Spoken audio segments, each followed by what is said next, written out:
नमस्कार। आप सुन रहे हैं द बॉलीवुड रेडियो और मैं हूं आपके साथ आकाश। दोस्तों, आज के इस पॉडकास्ट में बात राजेश खन्ना और मौसमी चटर्जी की।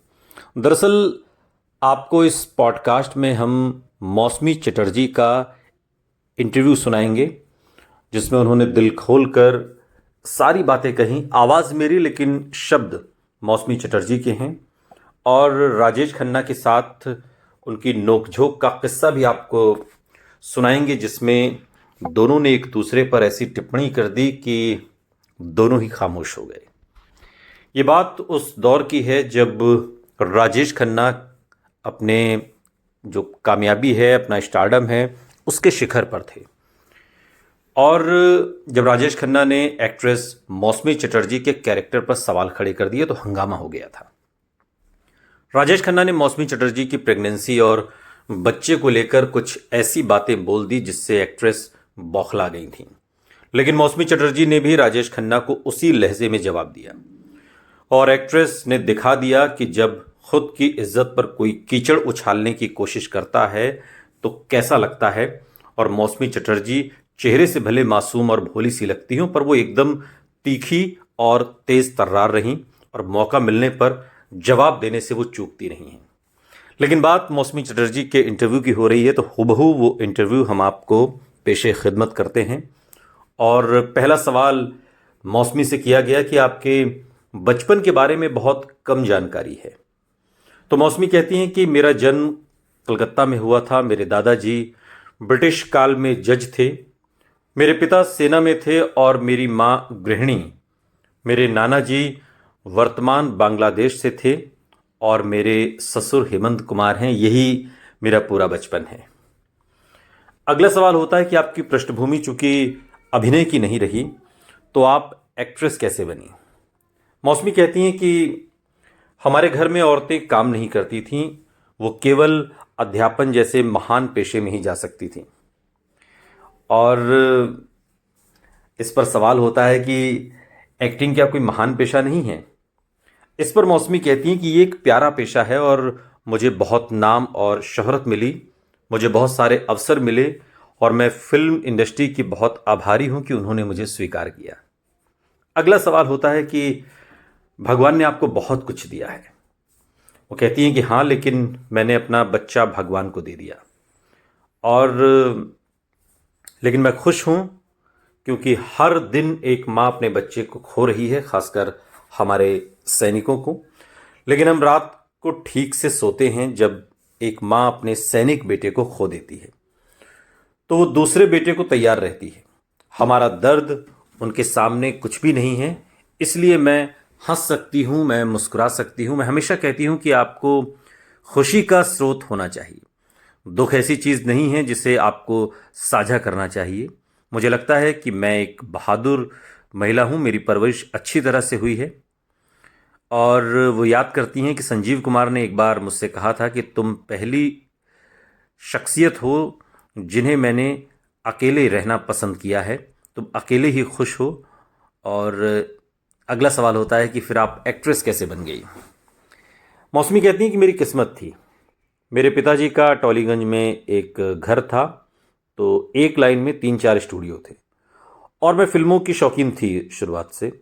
मुझे ख़ास तौर पर हिंदी फिल्में देखना बहुत पसंद था और ये मेरे लिए एक अलग तरह से था। और मुझे फिल्म ज़िद्दी में आशा पारेख जी का जो किरदार था वो बहुत पसंद आया और मैंने इसे 5 बार देखा।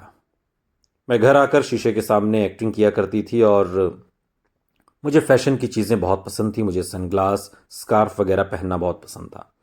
कभी कभी मैं पास के स्टूडियो में शूटिंग देखने भी चली जाती थी और मुझे डायरेक्टर तरुण मजुमदार ने वहाँ पर देखा। अब तो वो है नहीं। उनकी पत्नी संध्या रॉय एक बहुत बड़ी एक्ट्रेस थीं और वो मेरे पिताजी के पास आईं। मेरे पिताजी ने उनसे कहा कि मैं कोई जिम्मेदारी नहीं लूँगा, वो बहुत बेकाबू और शरारती लड़की है। और उस समय मैं 5th क्लास में पढ़ती थी। मेरी उम्र तकरीबन 10-11 साल की रही होगी। और जब शूटिंग ख़त्म हुई तब मैं 12 साल की थी और जब मैंने अपनी पहली फिल्म बालिका वधू की तब मैं बच्ची ही थी, एक तरीके से टीनेज भी नहीं हुई थी। अगला सवाल होता है कि आपकी शादी इतनी जल्दी कैसे हो गई। मौसमी कहती हैं कि मैं 10वीं कक्षा में थी जब मेरी सगाई हुई, क्योंकि हेमंत कुमार का परिवार मेरे परिवार को जानता था और मेरे पिता अपनी बड़ी बहन के बहुत करीब थे और वो कैंसर के आखिरी चरण में थी और उनकी ये इच्छा थी कि वो मेरी शादी देख लें और इसलिए मेरे ससुर ने सुझाव दिया कि शादी कर देनी चाहिए।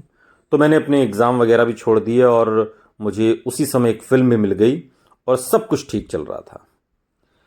17 साल की उम्र में मैं माँ बन गई और मुझे अपनी खुद की मर्सिडीज़ मिल गई और उस समय मुझे सफलता का मतलब भी नहीं पता था। मैं बस बड़े पर्दे पर अपना चेहरा देखकर खुश हो जाती थी। अगला सवाल होता है कि आपको बिना प्रयास किए बहुत जल्दी कामयाबी मिल गई।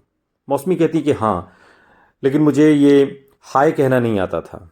मैं एक रूढ़िवादी परिवार से आई थी जहां पर आप बड़ों को नमस्ते कहते हैं और हम उम्र लोगों को हेलो कहते हैं। लेकिन जब मैं बम्बई आई तो यहाँ पर लोग हाय कहते हैं और गले लगाने के लिए भी आगे आते हैं, तो मैं अकड़ जाती थी। एक बार मेरे पति की कोई महिला दोस्त थी, उन्होंने मुझे ये कहते हुए ताना मारा कि मैं बहुत सचेत रहती हूँ और मेरा दिमाग साफ नहीं है। मैं सोचती थी कि मैं बेवजह किसी को गले क्यों लगाऊं और क्यों चूमूं, ये हमारी संस्कृति भी नहीं है और मैं इससे शर्मिंदा हूँ क्योंकि मुझे इस तरह से पाला नहीं गया और कि आप मुस्कुराकर और हाथ पकड़कर अच्छे बन सकते हैं। आपको शरीर की पवित्रता बनाए रखने की ज़रूरत है। पैकअप के बाद मैं नहीं चाहती थी कि कोई अभिनेता मेरे कंधे पर हाथ रखे और एक बार मेरे पति के दोस्त ने मेरी कमर पर हाथ रखने की कोशिश की तो मैंने कहा मत करो और उसने कहा लेकिन आपके पति ने मेरी पत्नी की कमर पर हाथ रखा था। मैंने कहा ऐसा इसलिए है क्योंकि आपकी पत्नी ने इसकी अनुमति दी लेकिन मैंने आपको अनुमति नहीं दी है। तो मैं शुरू से बड़ी बोल्ड और बिंदास किस्म की थी, मैं जो आता था मुंह पर कह देती थी। अगला सवाल होता है कि आपने अपनी शर्तों पर कुछ फिल्में छोड़ भी दी।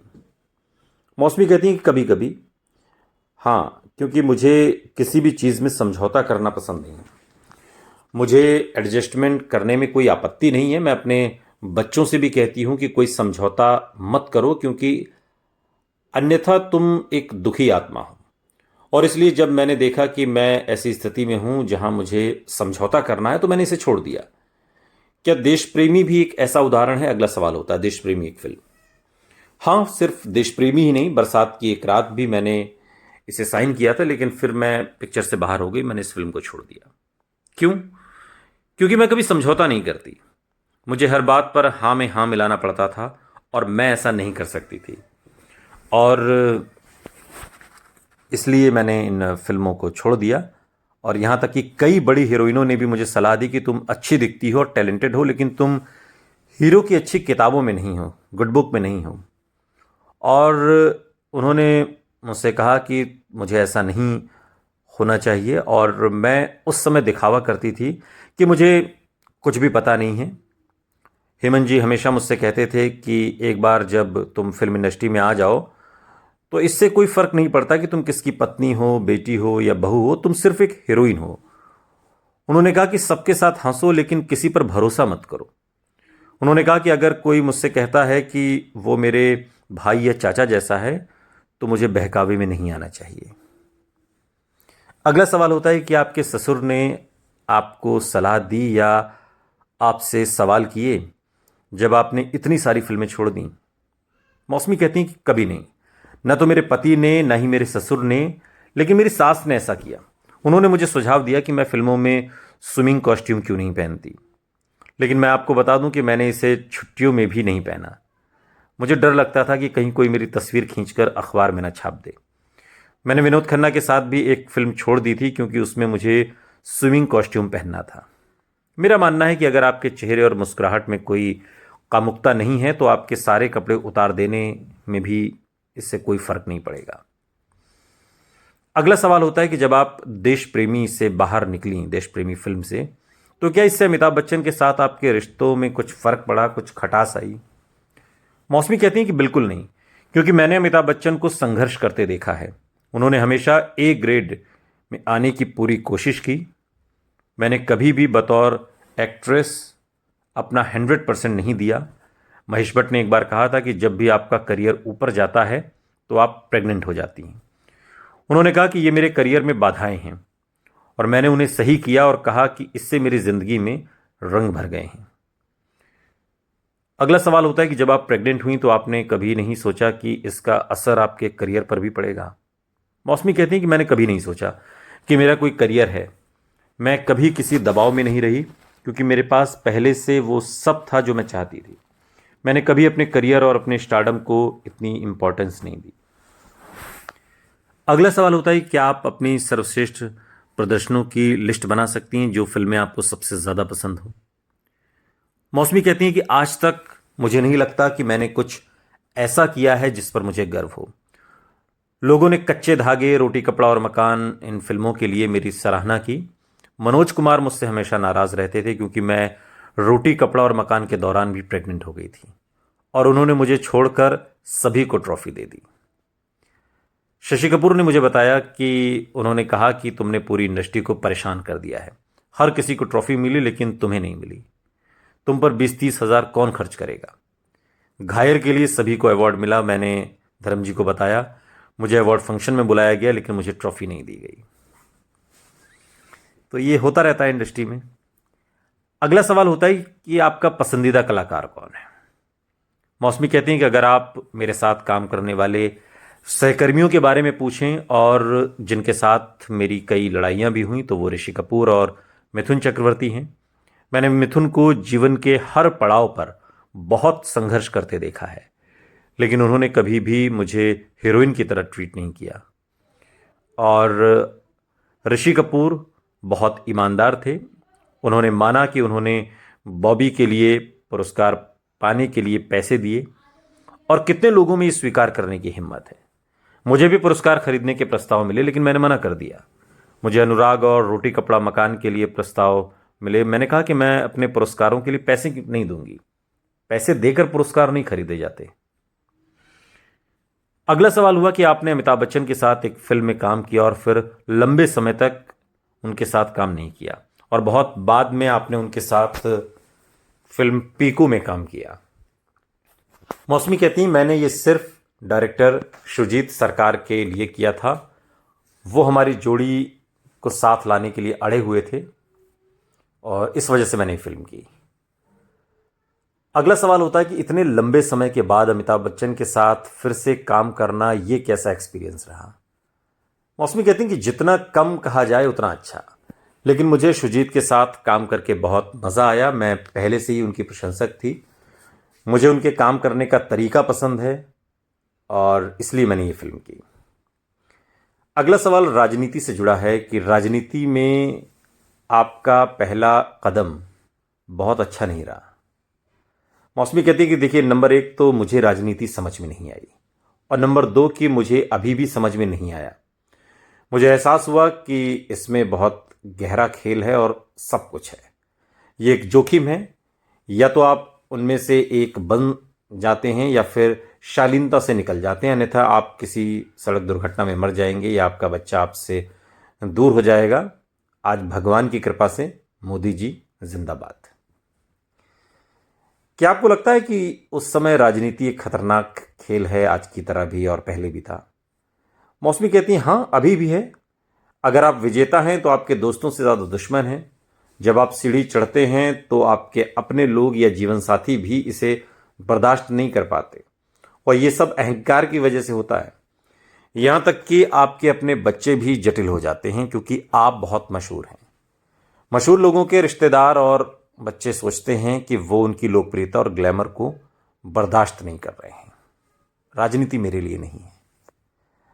अगला सवाल होता है कि हेमंत कुमार जैसे ससुर से आपको कितनी मदद मिली? मौसमी कहती हैं एक तरह की सुरक्षा थी।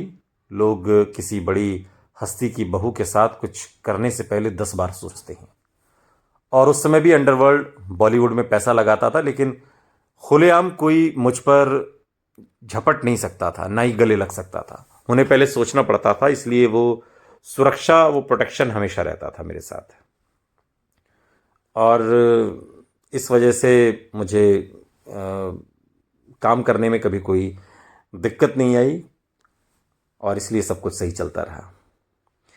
अगला सवाल बहुत सेंसिटिव होता है कि क्या आप शादीशुदा महिला होने के बावजूद भी विनोद मेहरा के साथ संबंध में थीं?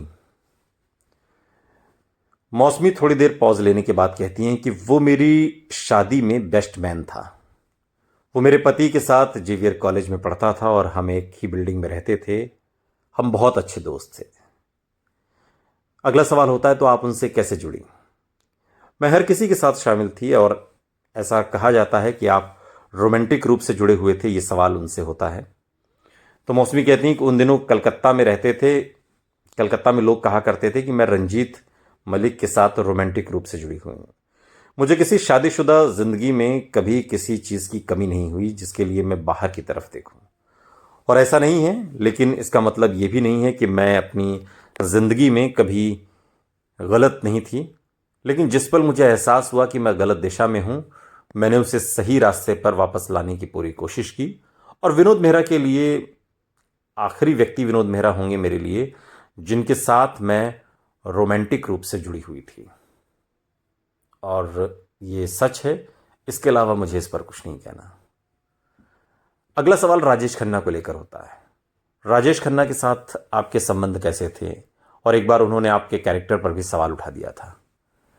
इसके जवाब में मौसमी चटर्जी कहती हैं कि राजेश खन्ना के साथ मैंने अनुराग और कई फिल्में की थी और राजेश खन्ना के साथ काम करने का जो तजुर्बा था वो भी काफ़ी अच्छा रहा। हालांकि वो सेट पर बहुत देरी से आते थे और इस वजह से हमें या हम जैसी और बाकी हीरोइंस को काफ़ी दिक्कत होती थी। लेकिन जहाँ तक जो सवाल आपने पूछा कैरेक्टर पर सवाल उठाने का, हाँ, उन्होंने एक रोज़ हम शूटिंग कर रहे थे और अचानक से उन्होंने जब हम खाली बैठे हुए थे तो उन्होंने मुझसे हाल बातें शुरू की और फिर अचानक से उन्होंने मुझे कहा कि आपके दोनों बच्चों के पिता विनोद मेहरा हैं क्या? और इस तरीके से उन्होंने मुझसे सवाल किया जो मुझे बहुत बुरा लगा। और फिर मैंने उस सवाल का पलटकर जवाब उसी अंदाज में दिया कि आपकी दोनों बेटियों के पिता क्या ऋषि कपूर हैं?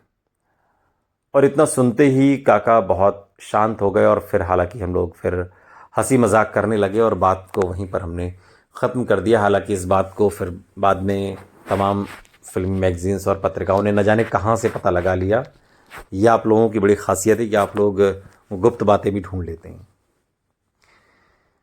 अगला सवाल होता है कि आप और आपके पति इतने लंबे समय से किस बात से जुड़े हुए हैं? ये इस पूरे इंटरव्यू का एक तरीके से आखिरी सवाल होता है और इसको लेकर के वो बताती हैं कि देखिए, होता क्या है कि ज़िंदगी में कभी कभी आप यूं ही जुड़े रहते हैं और हम टॉम और जेरी की तरह हैं। लेकिन अगर आपने कार्टून देखा हो, और मुझे लगता है कि हम साथ साथ बड़े हुए हैं। बहुत कम उम्र से हम दोनों एक साथ हैं। मैं 15 साल की थी जब मेरी शादी हुई और मुझे समझ में नहीं आया कि शादी का मतलब क्या होता है। मैंने कई क्षेत्रों में काम किया, फिल्में, मातृत्व, गृहस्थी, इसलिए मैं समझ नहीं पाई। और ऐसा नहीं है कि मुझे सबसे अच्छा पति मिला।